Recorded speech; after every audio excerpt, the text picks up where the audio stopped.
Welcome back to another episode of my Friday the 13th game series. This is your source for all F-13 news and more. The F-13 Digital Cabins is finally released to the slasher backer buyers, getting the opportunity to check out some really cool F-13 stuff. The Digital Cabin was released June 30th, and it is a cool feature to check out while we wait for the official game to be released.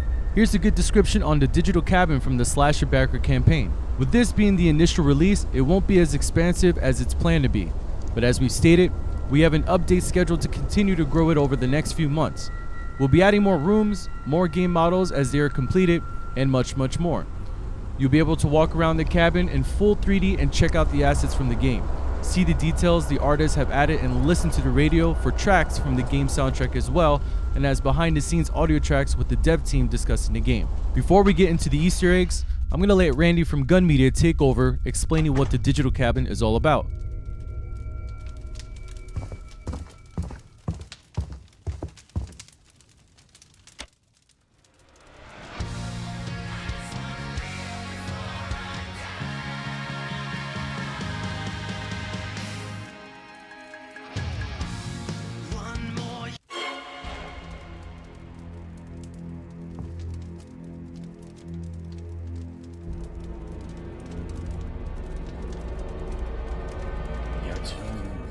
You're all doomed. Or maybe you're not. Or maybe you are. But probably not. Hey, my name is Randy Greenback from Gun Media. I'm the executive director of Friday the 13th, the game. On behalf of everyone at Gun Media, IllFonic, Crystal Lake Entertainment, our horror legends, of course, Kane Hodder, Tom Savini, Harry Manfredini, Sean Cunningham, and Horror Inc., I'd like to welcome you to the Digital Camp Crystal Lake Cabin Retreat and Interactive Dev Diary. Damn, that was a mouthful. So, make yourself at home. Wander around. You've already found the radio, right? Just continue checking out the rest of the cabin. Look around while you listen to this, and I'll tell you a little bit about how this all started. But first, let me tell you what this is all about. So this cabin that you're in right now is basically a museum for the game. You're also going to see it come to life over the next few months. You're going to see it expand. You're going to see new content added as the game itself grows and gets bigger. So be ready.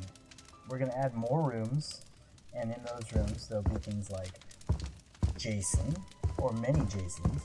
We'll have a counselor room for you to check out all the latest and greatest counselors that our art team is going to be building.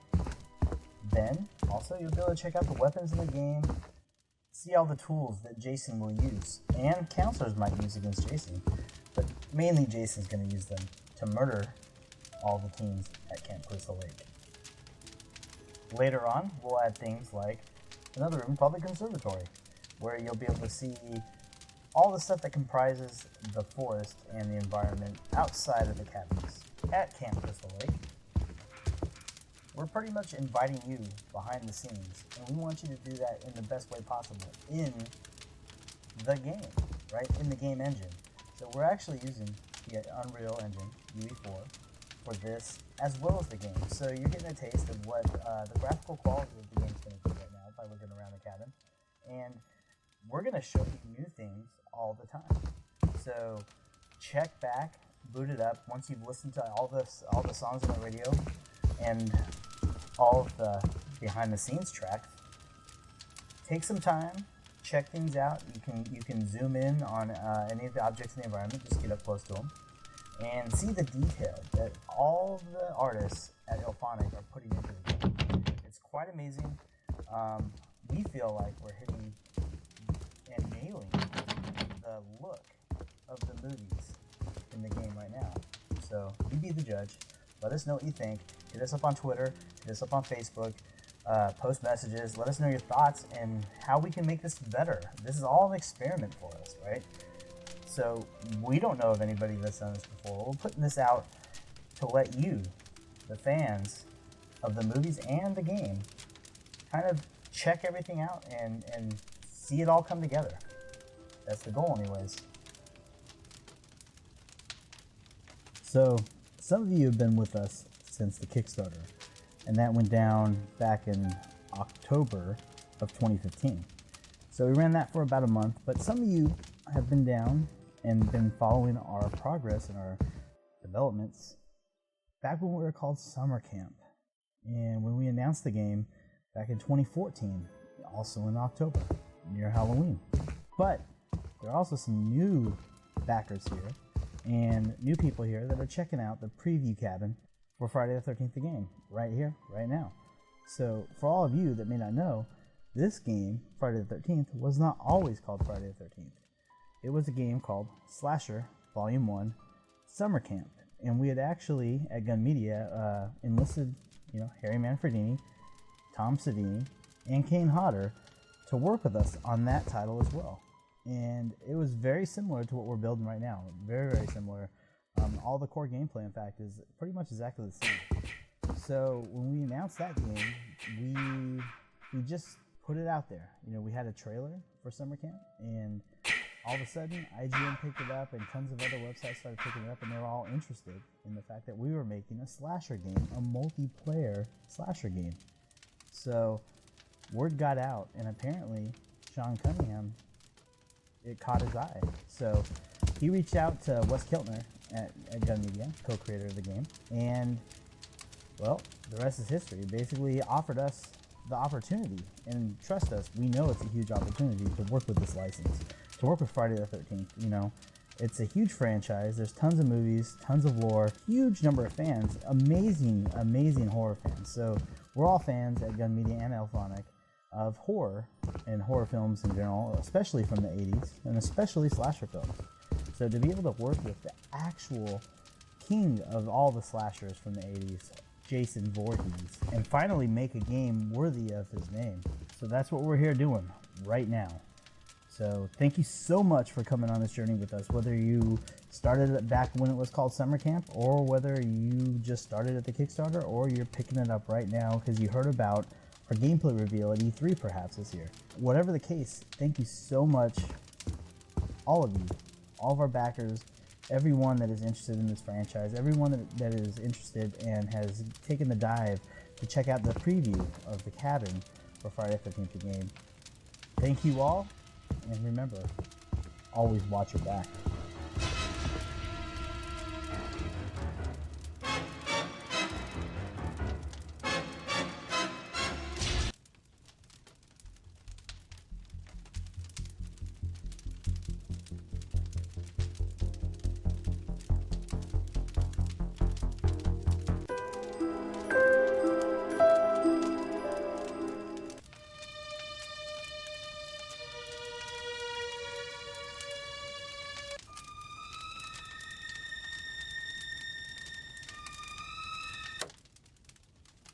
So now that you guys get the idea of what the digital cabin's all about, let's check out some of the Easter eggs.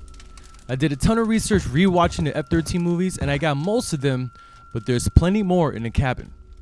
The first Easter egg is the black typewriter that was in Friday the 13th Part 1. The console you see here was searching for another console and passes by a black typewriter to the left.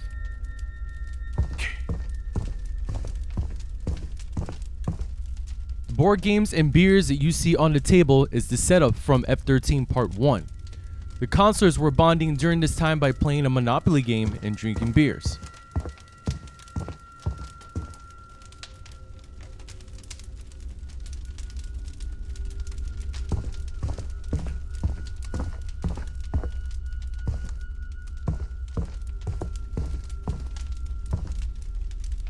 This Easter egg is the front door setup from F-13 Part 1.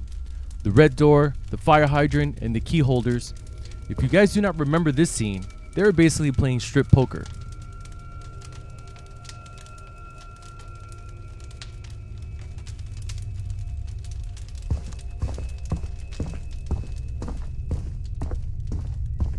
Now the charcoal one was a bit tricky one to spot, but I managed to grab the screenshot when one of the counselors was passing by quickly in F-13 Part 1. There is another shot of the charcoal laying around as well.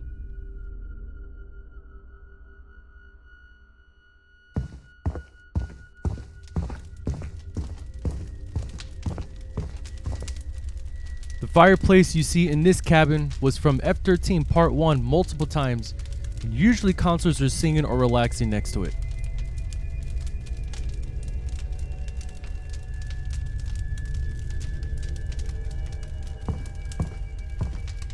This next Easter egg is pretty awesome.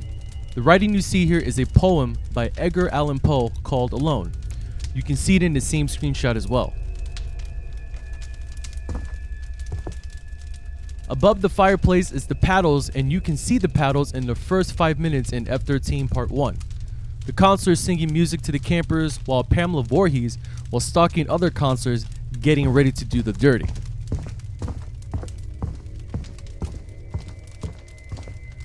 The plate decoration you see in the cabin was inspired from the first F-13 Part 1.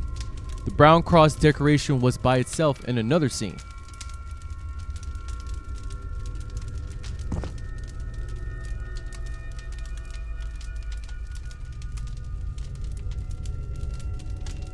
This screenshot from F-13 Part 1 shows the crossplate above the white piano. And also the white piano you see here was also from F-13 Part 1.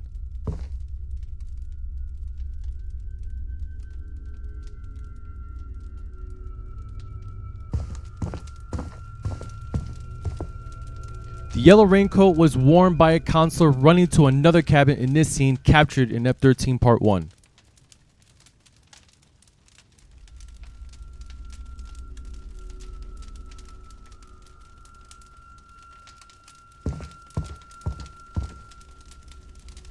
The lifeguard tower you see outside the window was from F-13 Part 1. I figured there would be some Easter egg outside the digital cabin, and I was correct. Oh, look who showed up. It's actually Jason from Part 3. One of the coolest features I've seen in the digital cabin is the fact that you can see Jason walking around in front of the cabin. I'm not sure he can walk in or he eventually will be able to walk in, but I guess we'll have to find out later. The deer hanging above the piano is from F-13 Part 2. This screenshot I got from the movie was the scene showing the deer up close and personal.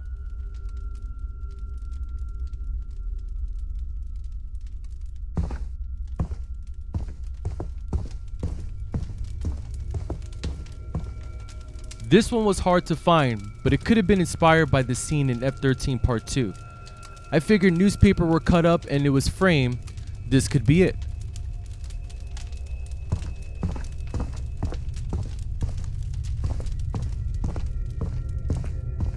This frame was in F-13 Part 2 hanging in the cabin.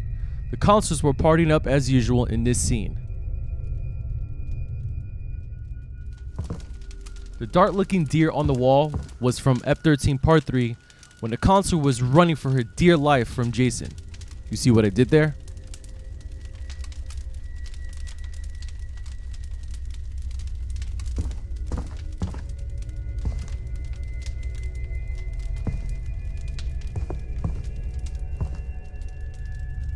The lamp you see here is from F-13 Part 3.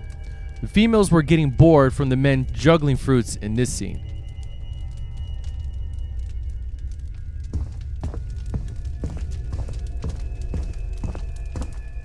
The other lamp sitting by the window was also inspired from F-13 Part 3.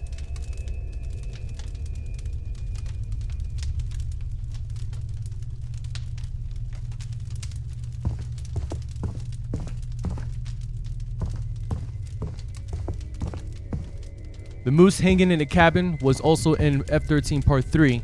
In this scene, Jason stabs the counselor and carries her out.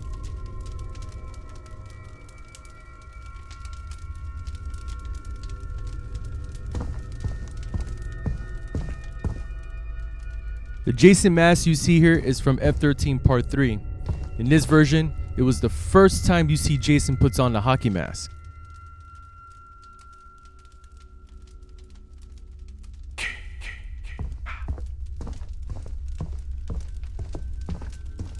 One of the first interactive items in the digital cabin is the radio. In this screenshot, you can see the radio on top of the piano.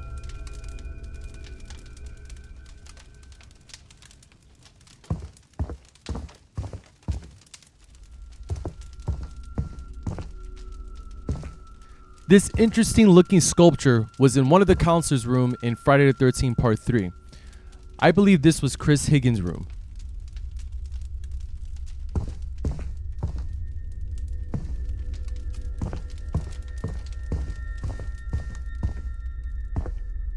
The lamp you see here was in F-13 Part 3 on the right side of the screenshot, although in this scene the power went out.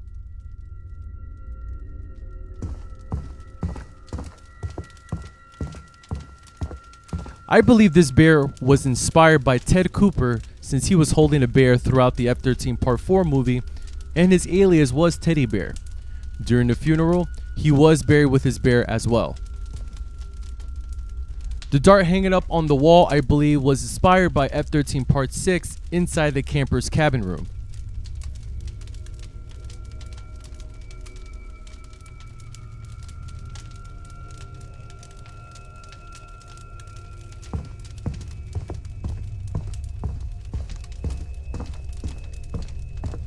The green trunk in the cabin was tricky to find, but I think this one was inspired from this screenshot I grabbed when Jason passed by it inside the camper's cabin.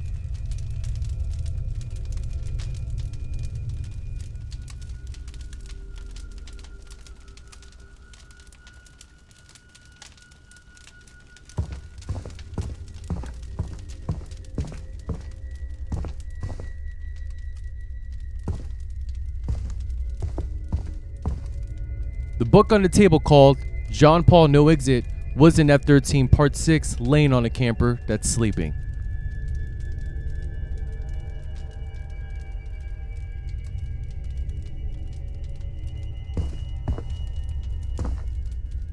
The carpet you see here was in F-13 Part 6 in the middle of the cabin.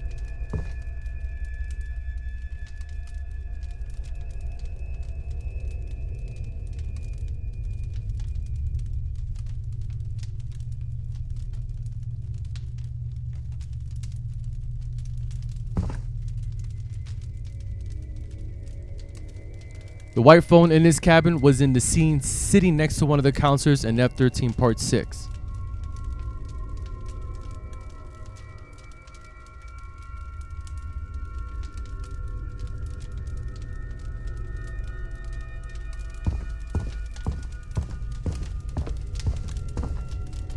And the final Easter egg I found was in F-13 Part 1, the green map on the wall.